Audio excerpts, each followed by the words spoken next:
Hey you guys, I have something that I cannot wait to share with you. My friend Bree from Sweet Moments Cookie Co. made me something special. Look what it is. It's Nico and Nari cookies, you guys. And what Bree didn't even know is that I could use this box and this paper for a foraging tray later. Right, Nixie? The thing about Bree's cookies is they don't just look amazing, they taste better than they look. I'm not lying. And look at this detail, you guys. Look at my Nari and my Nico. And this could also be Nix, right, Nixie?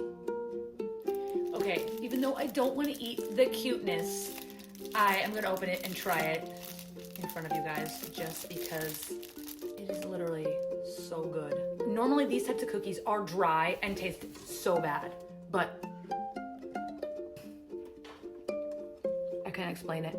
It's so good, guys. If you live near Kansas City, you need to try Sweet Moments Cookie Co. by Bree because it's amazing. She's amazing. These cookies are amazing. So go check her out.